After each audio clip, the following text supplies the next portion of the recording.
பொதுவா நம்ம கிட்ட யாராச்சும் எனக்கு உடம்பு அசதியா இருக்கு, காய்ச்சல் வந்துருச்சு, சளி பிடிச்சிருக்கு, தலைவலி இப்படியெல்லாம் சொன்னா உடனே கொள்ளு சாதம் சாப்பிடு, மிளகு ரசம் குடி, தக்காளி சூப் குடி, மிளகு குழம்பு சாப்பிடுன்னு தான் அட்வைஸ்களை அள்ளி கொட்டுவோம். உணவே மருந்து அப்படின்னு சொல்லுவாங்க. அதுதான் நிதர்சனமான உண்மையும் கூட. அஜீரணம் கோளாறுனா கண்ணை மூடி சொல்லுவோம் சோம்பு சீரகம் சாப்பிடுன்னு.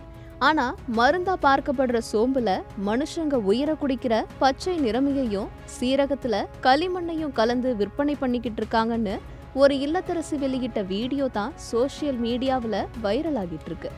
பார்க்கும் போதே பகீரூட்டுற அந்த வீடியோ பற்றி தான் டீட்டெயிலா பார்க்க போறோம்.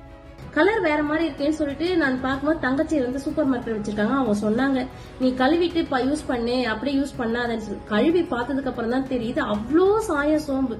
எனக்கே ஒரு கட்டத்துக்கு மேல முடியல. சரி, ஜீரகத்தை நீ வந்து கழுவி பாரு, அது எப்படி இருக்குன்னு பாருன்னு சொன்னா. ஜீரகத்தை கழுவுனா சேத்துல போட்டு பரட்டி வச்சிருக்காங்க. எப்படிங்க இதை குழந்தைங்களுக்கு நம்ம கொடுக்க முடியும்? அம்மா எல்லாம் சொல்லுவாங்க இல்லைன்னா, செரிக்கலையா கொஞ்சம் ஜீரக தண்ணி குடுமா குழந்தைங்களுக்குன்னு சொல்லுவாங்க. இதை சாப்பிட்டா செரிக்கிறது, நம்ம வயிறே வந்து மண்ணை வாரி சாப்பிடறதுக்கு ஈக்குவலுங்க இது. இது குறித்தான கூடுதல் விவரங்களை அலசி ஆராய உணவியல் நிபுணர் யாமினியிடம் சத்தியம் டிஜிட்டல் குழு கலந்துரையாடியது.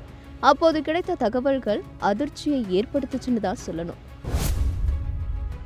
வீடியோ வந்து வைரல் ஆகிட்டு இருக்கு சோஷியல் மீடியால. என்னன்னா, சோம்பு இருக்கு இல்லையா, சோம்பும் சீரகமும் அந்த சோம்பை கழுவும் போது அந்த சோம்புல வந்து அந்த எசன்ஸ் ஆட் பண்ணிருக்காங்க, அந்த கிரீன் கலர் நிறமி ஆட் பண்ணிருக்காங்க.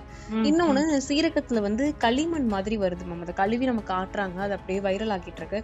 இது மாதிரியான பச்சை நிறங்கள், சோம்புல பச்சை நிறம் சேர்க்கிறதும் சீரகத்துல அந்த களிமண்கள் இருக்கிறதும் நம்மளோட உடம்புக்கு எந்த மாதிரியான பாதிப்புகளை ஏற்படுத்தும்?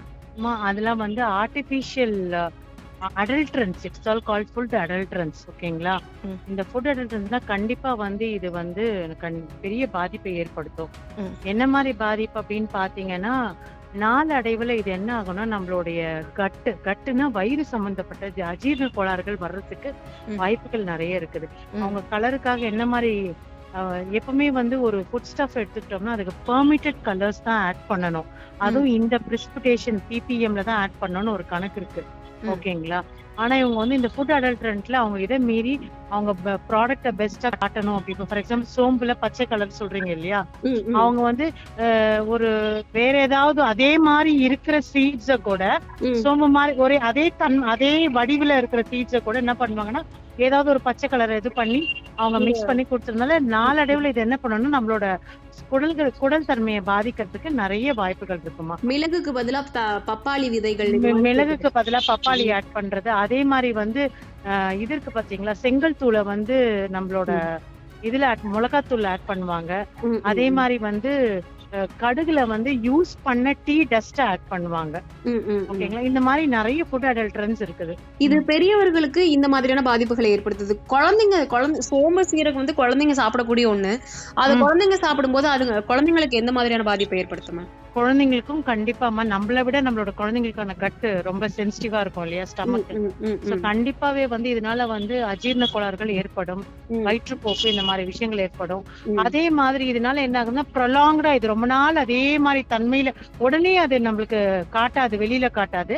சிலது வந்து உடனே ஒரு லூஸ் மோஷன்ஸ் மாதிரியோ இல்ல ஒரு வாந்தி மாதிரியோ வந்து நம்மளால வந்து உடனே ஹாஸ்பிட்டலுக்கு எடுத்துட்டு டேட்டடான ட்ரீட்மெண்ட் பண்ணிக்கலாம். இந்த மாதிரி விஷயங்கள சிலது வந்து உடனே ரிஃப்ளெக்ட் ஆகாம நாளடைவுல அது படிஞ்சு அது சம் மேஜர் இன்டெஸ்டைனல் அப்ஸ்ட்ரக்ஷன்ஸ் ஆவோ இல்லைன்னா வந்து அந்த ஒரு குறிப்பிட்ட பாகம் வந்து அஃபெக்ட் ஆகுறதுனால வந்து நமக்கு வந்து டிசீஸ் வரதுக்கு வாய்ப்பு இருக்கு. ரொம்ப வந்து இதனால லூஸ் மோஷன்ஸ் வச்சா கூட என்ன ஆகும்னா வந்து அதுல வந்து நல்ல பாக்டீரியாக்களும் அதோட சேர்ந்து போகும்போது அவங்களோட ஜீரண தன்மையே குறையறதுக்கான வாய்ப்புகள் அதிகமா இருக்கணும். நம்ம சாப்பிட்டா ஒழுங்கா அப்சர்வ் ஆகணும்ல, அந்த அப்சர்வ் ஆகணும்னா நல்ல பாக்டீரியாஸ் நம்ம ஸ்டமக்ல இருந்து ஆகணும். ஆனா வந்து இவங்க வந்து இந்த மாதிரி பிரச்சனைகள் இதுவாகும் போது நம்மளோட ஜீரணத்தோட தன்மையும் கெப்பாசிட்டியும் குறையும் போது எது சாப்பிட்டாலும் அப்சர்வ் ஆகாத தன்மை நாளடைவுல உருவாகும். சோ ஒரு ஹெல்த்தியான இண்டிவிஜுவல் உருவாக்க முடியாது. ஓகே மேம், உங்க தகவலை எங்க கூட பகிர்ந்ததுக்கு ரொம்ப நன்றி மேம். Thank you ma'am. இது மாதிரி உணவுப் பொருளை சாப்பிடுற மனுஷங்களோட நிலைமை என்ன ஆகுறது? உணவே மருந்துங்கிற காலம் போய் உணவே உயிருக்கு ஆபத்தை உண்டாக்குங்கிற காலம் வந்துரும் போல இருக்கே. இந்த மாதிரி உணவுப் பொருட்களை விற்பனை செய்யறவங்க மேல அரசு நடவடிக்கை பாயுமா? இந்த கேள்விக்கு அரசு தான் பதில் சொல்லணும். இன்னும் இது மாதிரி நிறைய தகவல்களை எக்ஸ்க்ளூசிவா தெரிஞ்சுக்க சத்தியம் டிஜிட்டலோட எப்பவுமே இணைஞ்சிருங்க.